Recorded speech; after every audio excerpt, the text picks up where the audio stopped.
Okay, we are now recording. You have brand new batteries in there, Lisa, so. It's just not. It's dead. Okay. All right. Thank you, everybody, for coming tonight.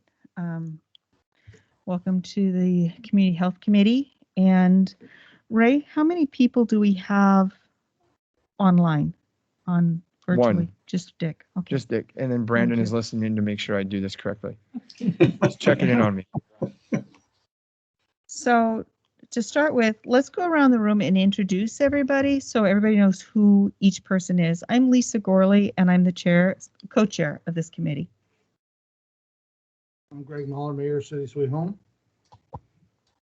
Jim Gorley, at large. Ray Towery, City Manager. Morgan, Community Services Officer. Sean Morgan, Community Services Officer with Sweet Home Police Department. Page,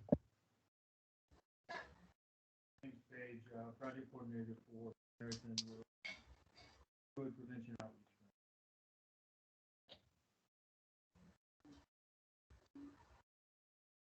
And person in the back. I'm Benny Westcott, I'm a reporter for the New Era. Thank you.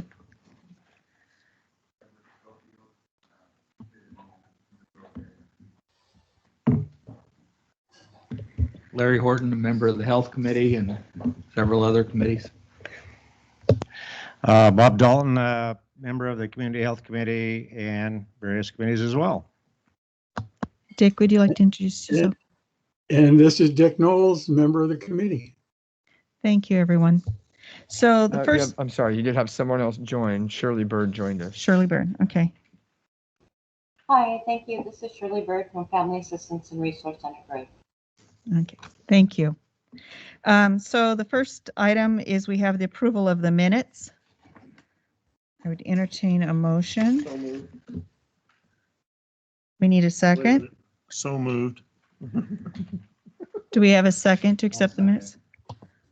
We have a motion and a second. All those in favor say aye. Aye. Any opposed? Motion passes. Okay, so that brings us to the Community Health Fair Committee. That would be probably me. Yes. Nothing really towards the annual health committee as much. I think Dick Knowles and myself are still pondering what that could possibly even look like comes towards the end of the year, if it even works or not. So we're kind of watching what other communities are doing as well.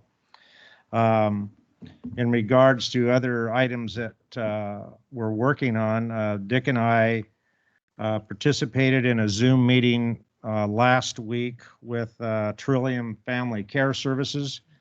I'm not going to dig real deep into that one. I'm going to let Dick talk to it a little bit, but they're basically a trauma-based services for children and a resource for adults that are struggling out there.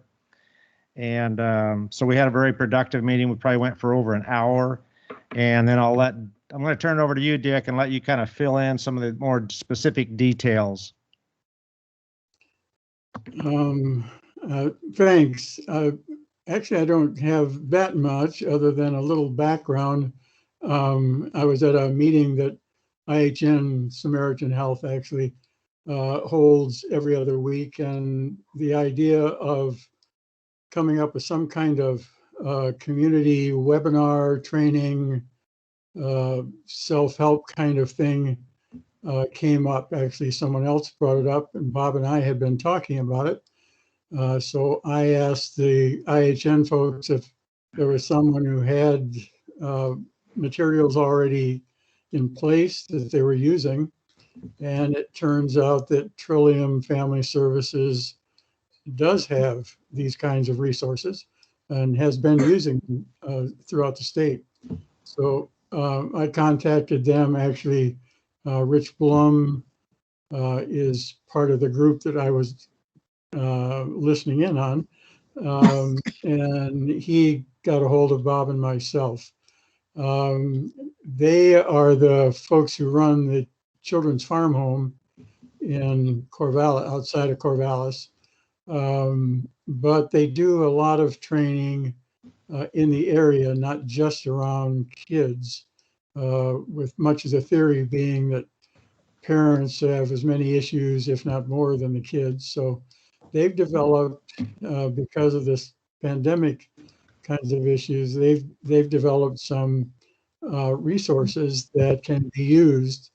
The impression I got was they might have, oh gosh, half a dozen or more that are free.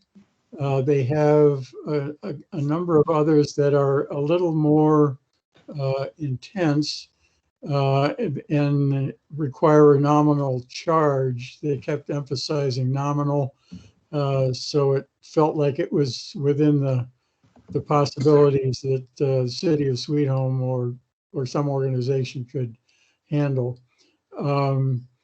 Rich was going to was formally going to email Bob and myself copies of some of the copies of things that are online that they offer. He hasn't done it as of about 10 minutes ago when I checked, but I'll give him, he asked for the first part of the week. It's kind of busy. And I'll remind him. Bob and I had thought that he and I would kind of run through what's available, maybe guess what group might, what it might make more sense to start with, such as Rotaries, the school systems, even the city. But we'll have to look through, see what they have, and get a sense of what the charges are, and then we'll get back to you. We should know certainly by next month, and frankly, if it's what I think it is, Bob and I will probably be in contact with a number of you just to see what we can do to get started. With the theory being maybe we could present something to the groups in town without having to do a large face-to-face kind of group.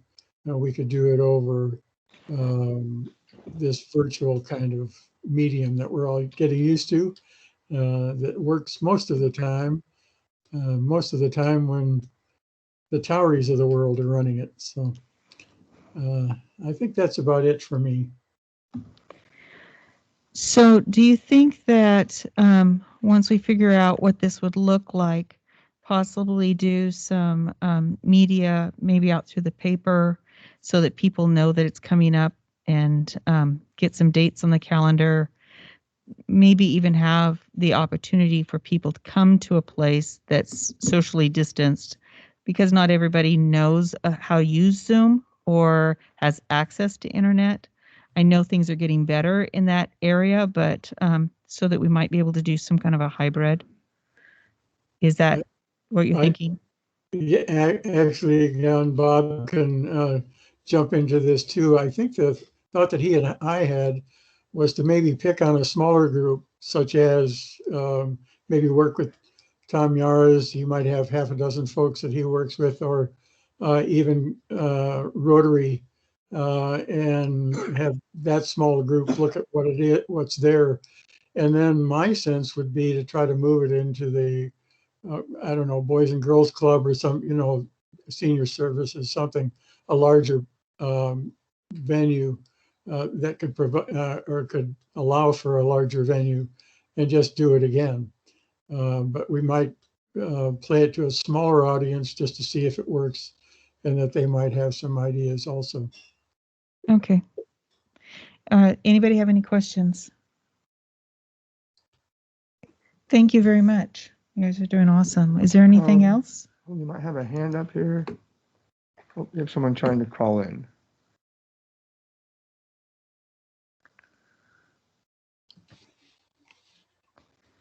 Yeah, I don't see a hand up on mine. No. Someone just tried to call in. What? Okay. Okay. Were they successful? Yes. they're Okay. in. So Brock, Yes. would you like to introduce yourself? Good evening. My name is Brock Byers. I'm a program manager for Family Assistance and Resource Center Group, and helping out with the Sweet Home City Council Homeless Subcommittee. Thank you very much. That brings us on the agenda to Western University. Okay. I was asked, 2 meetings ago, I think, or a meeting ago, to try and come up with a time in which the mentoring program could be presented here at one of our meetings. And so I actually have contacted all of the people that are participating in it, and we're looking at potentially the April 19th meeting, if that works for everyone here.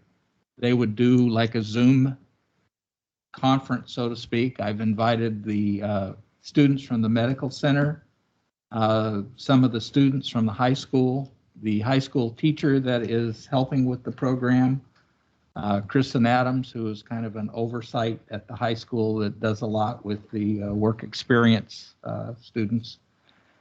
And let's see, the lady that is actually coordinating the mentoring program, the actual curriculum, I've invited her so that she can be here be here virtually to answer any questions on the curriculum. So I guess my question would be, is April 19th going to work for this group?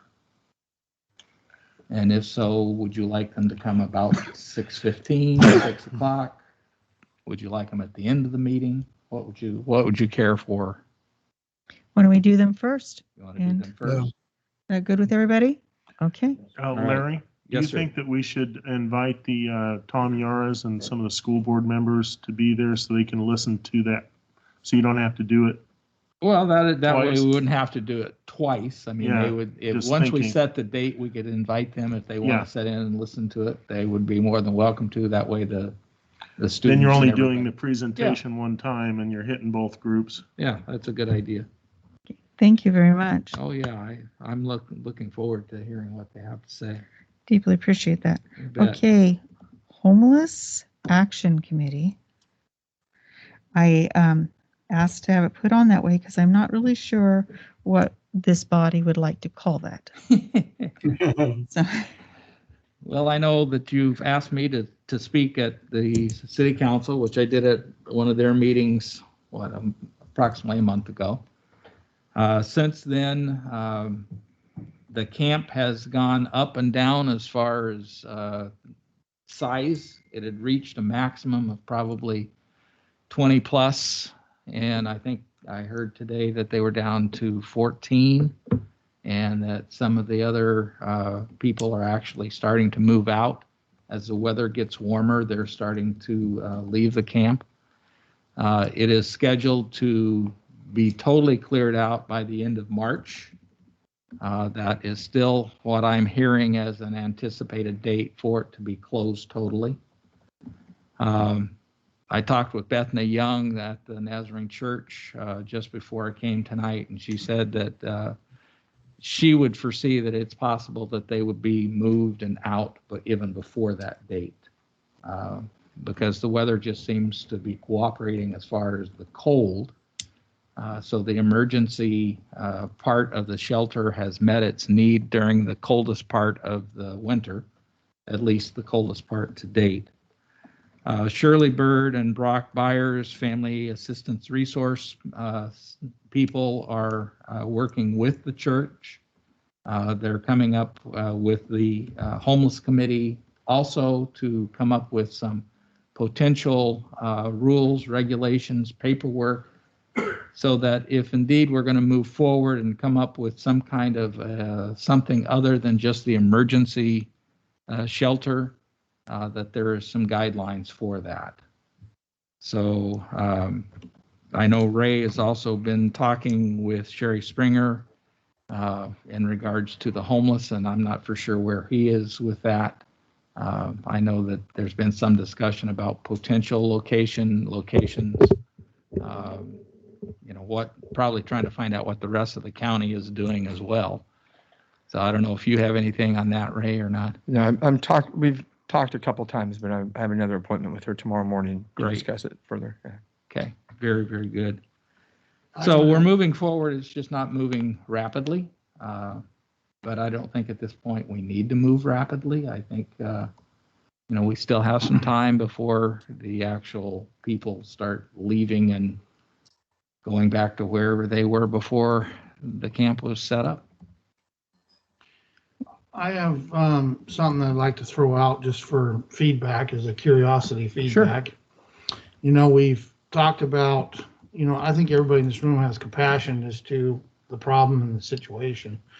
And I don't think it's necessarily the directive is to kick everybody out and say, leave town, goodbye. We know that everybody's hard up and there's problems that we have to face. But I was kind of looking, I've had discussions with individuals. We had a location that was acceptable to the city as far as, especially what we're trying to accomplish from an economic development side of things. Right. But, I've met with some individuals who have talked about, when you look at how they're living right now, they're in tents. Correct. And that can't be weatherproof. That can't be anything that's It's not ideal. it's ideal. Yeah. But I was talking to an individual and they were comfortable, and even this is fluid because what they were saying is you could probably get donations. You could probably get people to step up on this to where it wouldn't cost anything, to be honest with you. But one thought was building, and some people might look at it as a shed. I don't look at it as a shed.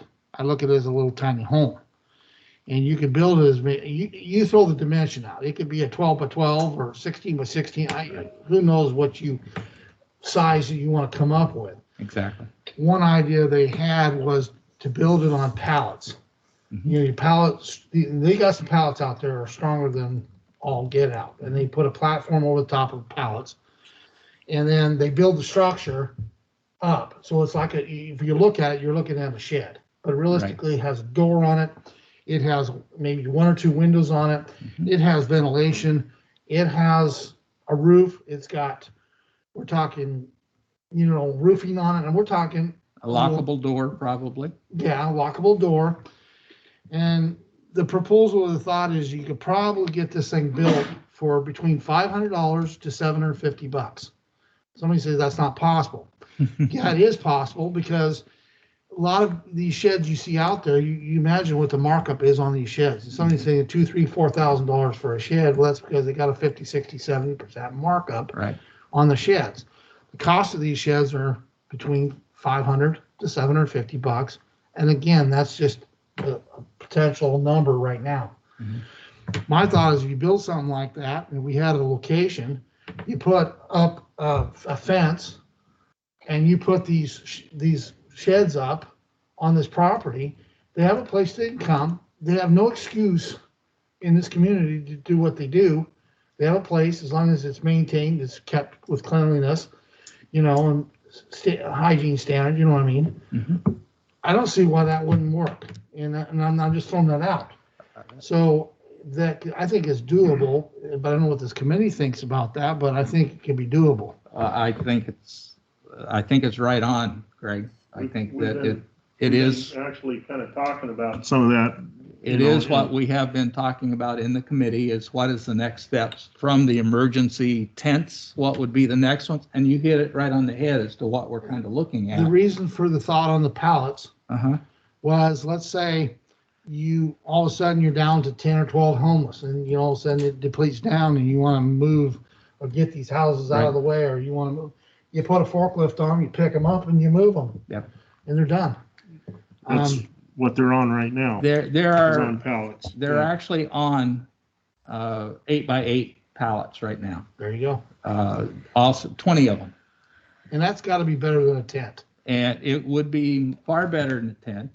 And looks better. It looks better. The biggest thing will be finding a location where we can set these up. And I think that's partially what Ray's looking at. I know it's partially what the committee's looking at is where can we put these? There's some in Walla Walla that they look like Conestoga wagons. And they look good too, but I like the idea. Bob found a company called Hubbard It's in Washington. It's up in Washington, and they are making them, and the guy actually sent me the plans. And they make them very inexpensively. Now, they, of course, if we were going to do it, would charge $2,500 for one of them. But if we do it ourselves and we get volunteers to help build them, which I know we can. I mean, we had an army down there building the 20 pallets. And I know that we can get another army there to build structures. I don't have any doubt about that. I'm not gonna volunteer donors, but there was discussion of donors that did donate the material. So again, Exactly. when I throw the number out, I'm throwing out what it actually would cost if somebody had to pay out of their pocket. And you're looking between $500 to $750. In addition to that, I know that Shirley and Brock want to have an office type facility there. And so we're looking at where can we find a portable, like a portable classroom, a portable school classroom, some kind of a portable that could be placed on the same site so that the service providers could then go and provide services to these people. I don't know, where are we standing with the old annex building? Anything? We can't find anybody to move it. We've been contacting people. I bet you The we ci- can find somebody to move it if it's in here in Sweden. The city of Detroit has been trying to find somebody to move it. People have come to look at it. Don't quote me, but vaguely I'm recalling something to do with the way it was sat. Create some challenges that, like, the axles are gone and whatnot. So I believe Public Works literally every Monday is calling these companies trying to get them out here to move that. Okay. I think there's something very different than moving an older building like that clear to Detroit or moving it across town.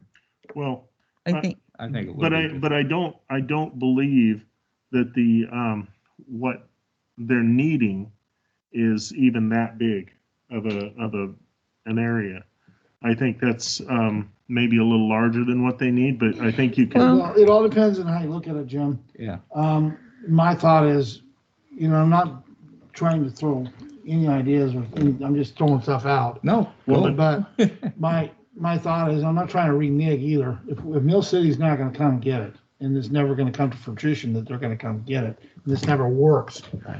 And like Councilor Gorley is saying, hey, we can move across town, then you potentially have a facility there. I'm not disagreeing with that. I'm just saying I'm saying that we don't have to have one that big if Well, we my don't thought need is- to. And I'm not trying to volunteer this, Jim, but Yeah, I guess yeah. my thought would be that It's something to look at. something to look at. You could potentially have a meeting room where somebody could sit down and eat food with the old council chambers. Okay. Yep. You could have a restroom or create for a shower / restroom. Okay. Uh-huh. Then you'd have a meeting room where you could have management could have an Exactly. office to where they can manage this.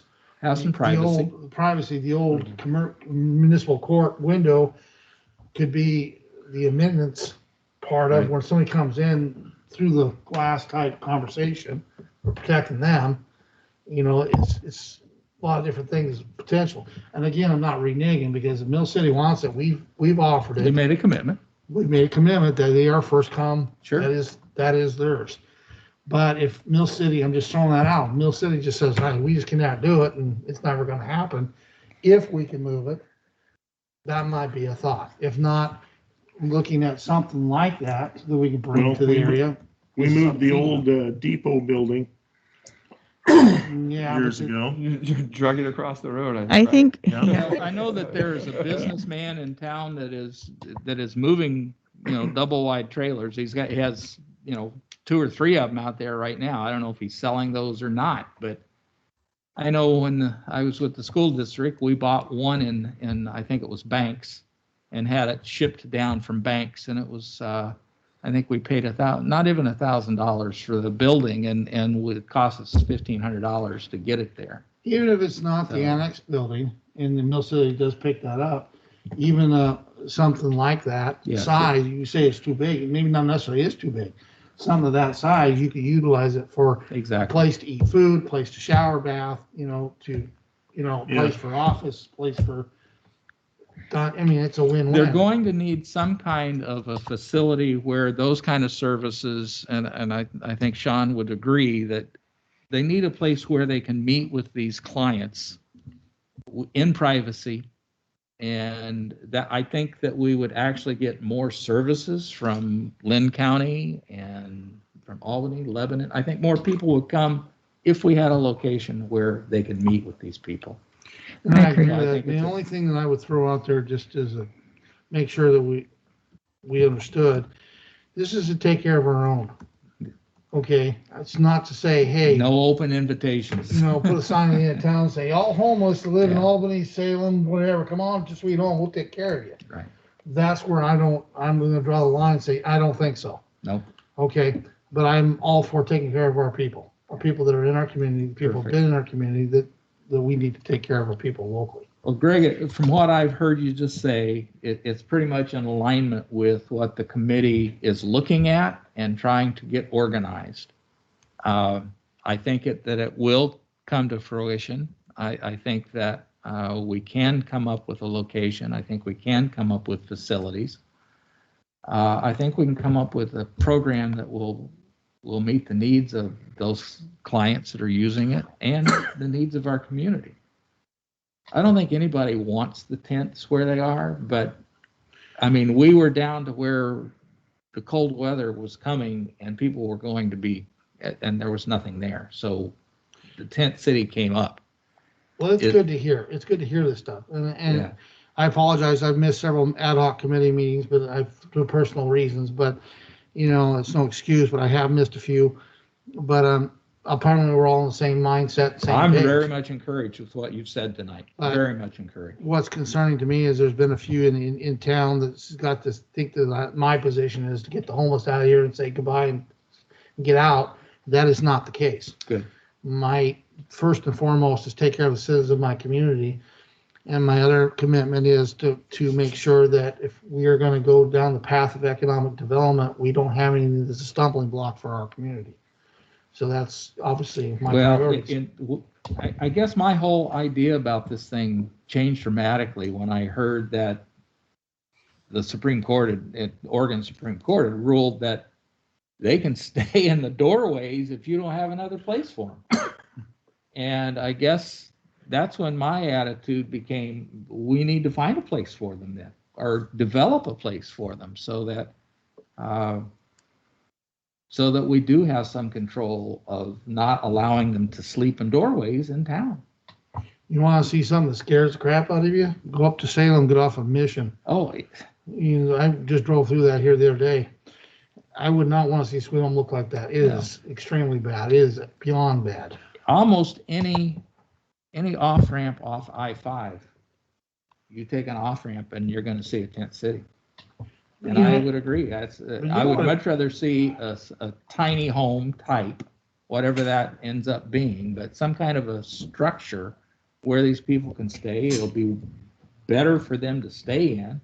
A lot of them say that they want to be able to lock their stuff up. So if you've got a door with a lock that, when they go out, they don't have to worry about somebody stealing it. So, and I know that a lot of the citizens in this community, they're not for homeless camps, and that's one of the things that they've said about our council is we don't want to bring homeless camps to Sweet Home. That's not what I'm trying to advocate. I'm trying to take care of the problem we have, and it's a difference. There is a big difference. There's a huge big difference, and we do need to get it curbed. Yep. And like I say, I wouldn't want what's going up in Salem. That is just unbelievable. I would not want it in our community. So. I'm glad we're all on the same page on that. I think we're heading in the right direction. And I'll look forward to reporting next month.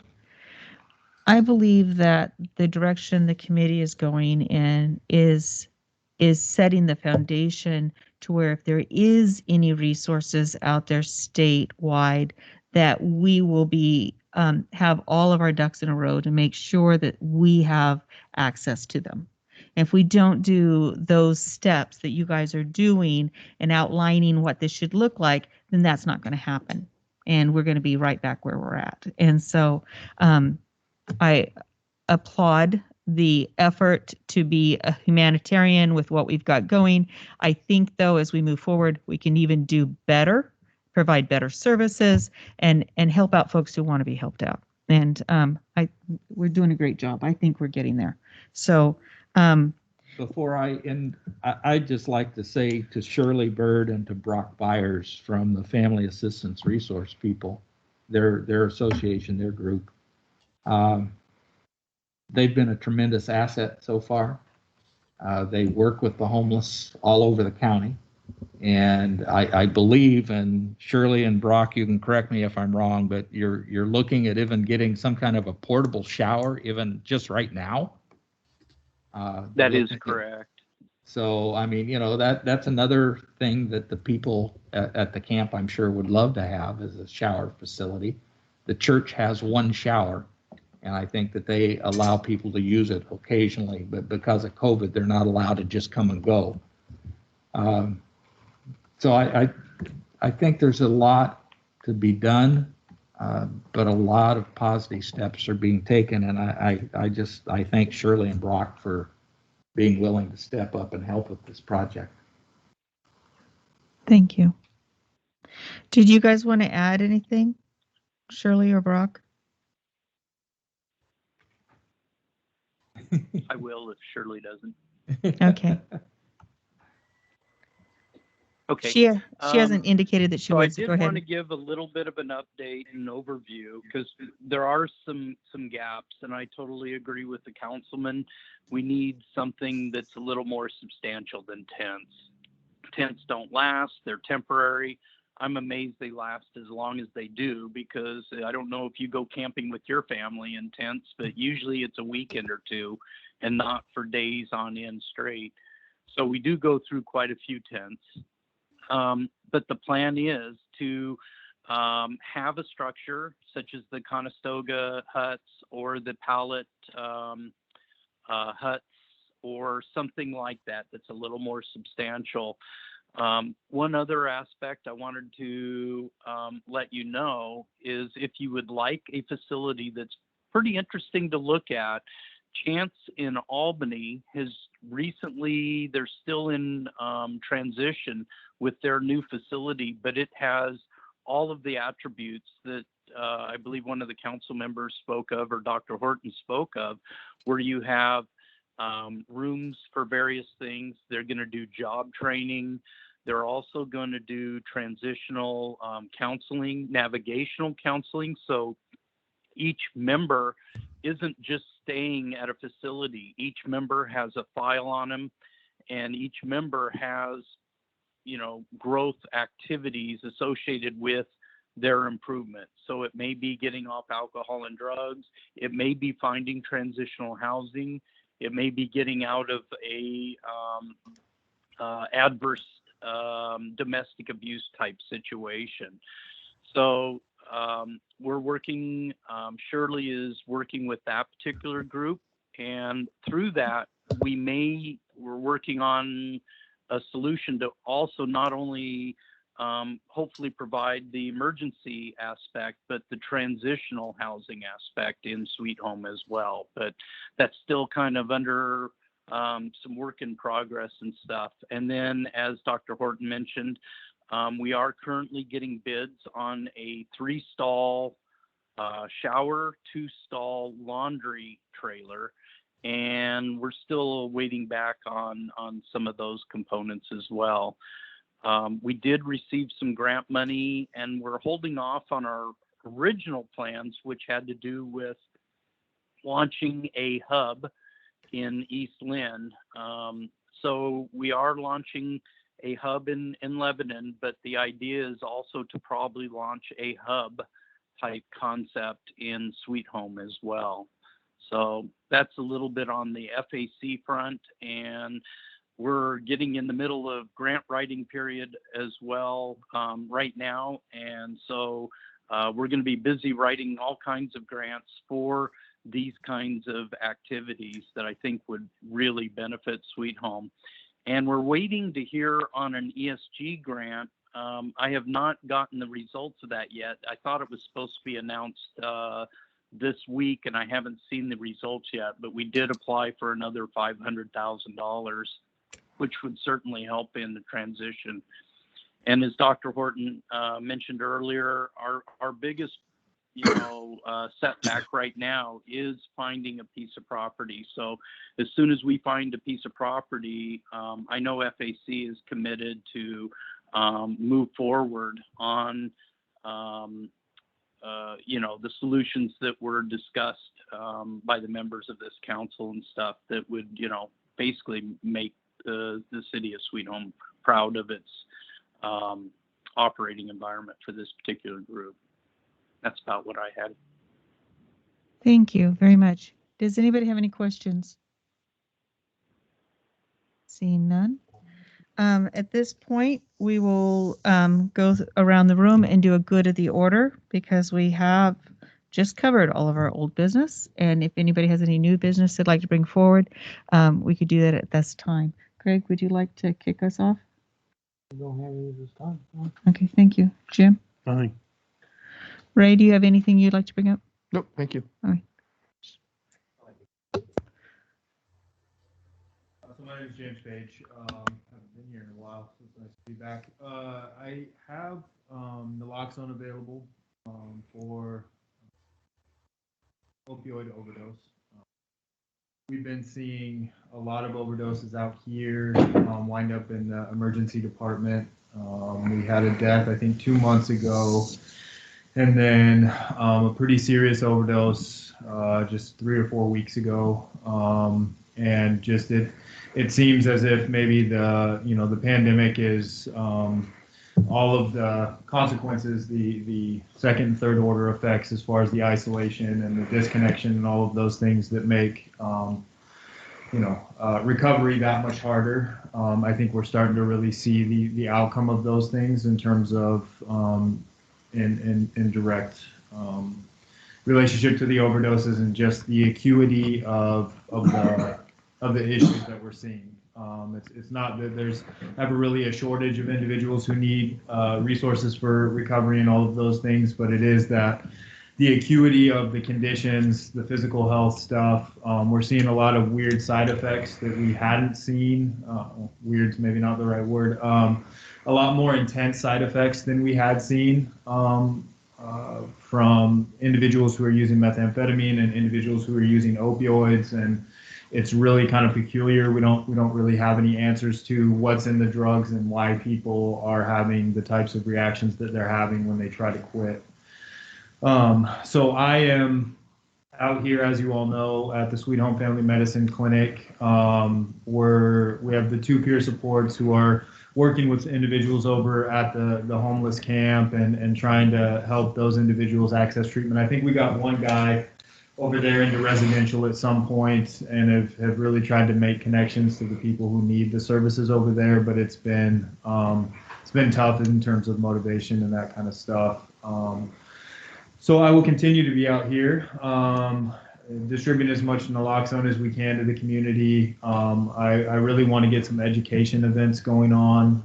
Now that COVID is kind of loosening up a little bit, it gives me a better opportunity to start doing things, I think, than we've had lately. I know I had offered to you all, if you were interested in, like maybe a 30-minute training or something that I could do for the committee. I would love to do that still if that's something you're interested in.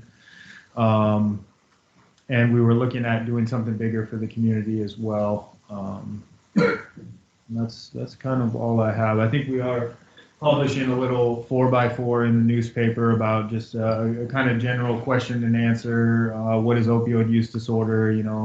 How do I get help? How do I recognize the signs when it's becoming a problem? All that kind of stuff. So maybe try to educate the public a little bit more in some areas that we haven't been able to yet. But anyways, I just want you all to know that I'm here and I'm available. And if you're open to a training, I could, cut it down to 30 minutes and make it as entertaining as possible. I'm usually mildly entertaining. I have to, entertain. So would you like to do that in our March meeting? Absolutely. Okay. You're on the agenda then.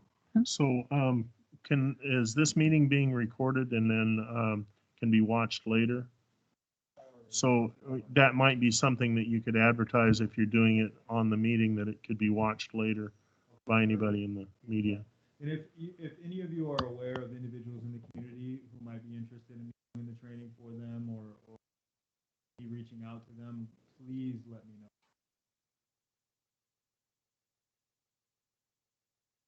make contact with me. Thank you. Thank you. Appreciate it. Any questions, anybody? I have one on, would it be something that our local fire department and if they had this kind of training, or is it something that I would think they'd be the first ones that would be responding if there was an overdose or something? Maybe I'm, They've already got that training. well, that's what I wanted to, I Yeah. don't know. That's what I'm asking. Yeah, they do. Yeah, they do already have that training. Okay, perfect. As far as the naloxone, I had gone by there and they were opposed to handing out any naloxone.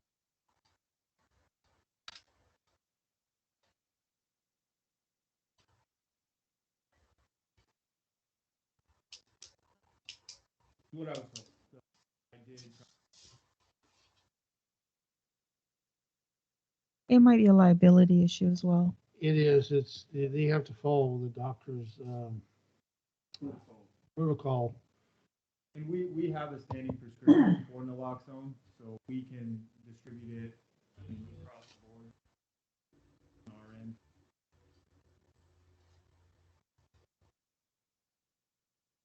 Thank you. Thank you very much.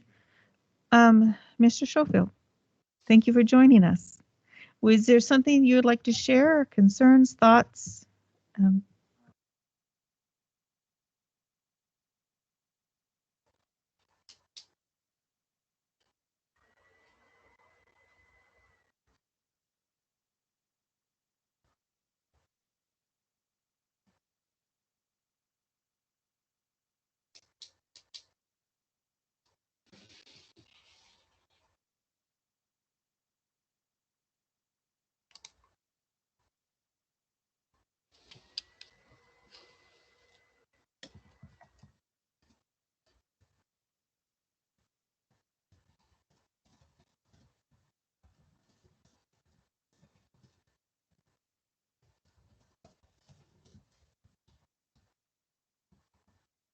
Thank you very much. That's great. That's absolutely great. Thank you very much. Larry, did you have anything else? No. Thank you. Bob?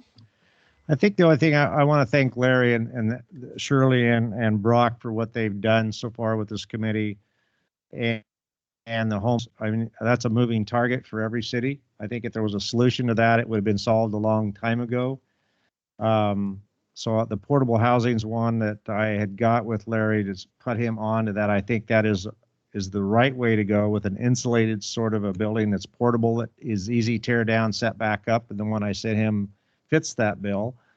The other thing too, with the type of work that Dick and I are doing with services, I think we always want to keep those services, resources outside of our community and within our city available and known, and educate our public. And I think Greg hit on that a little bit earlier. It's about educating and trickle down effect, educating our community, educating our leaders to what's out there and how we can best utilize those tools. And I know from my experience, and I know Dick knows the story quite well, as through the years that we put the health fair on, one of our biggest challenges was getting outside sources to come back to Sweet Home, because they really felt that they weren't welcome into Sweet Home. I mean, we heard it from all of them. So I think as we are going forward, I mean, the climate has changed and the culture is changing. And the more that we can educate people out there on what's going on and what's available, we'll head this problem off at the front end and not be working on it from the back end. And keeping that mental health out there. We hear a lot about mental health. It's part of this issue. The substance abuse programs. I know the individuals that are listening know what I'm talking about, and we got to go just as hard, as much effort with that as we do just building some buildings as well. So, but I think everyone in this room is committed to that, and it was a good feeling tonight to hear the input from everyone around here. So, thanks everyone. Thank you very much. That's great. Dick, did you have anything you wanted to say? Nothing from me. Thank you. Thank you. Brock, was there anything else you'd like to share? Just one last one is Shirley and the team are putting together an East Lynn resource book that you just spoke of, and we're continuing to coordinate with some of the folks there because there's quite a few other resources that weren't in our book. So hopefully that'll be out here shortly to be distributed to the firefighters, the police officers, and other members of Sweet Home. Thank you very much. Appreciate that. Okay. Last call. Anybody? Okay. Seeing no other business before us, call this meeting adjourned.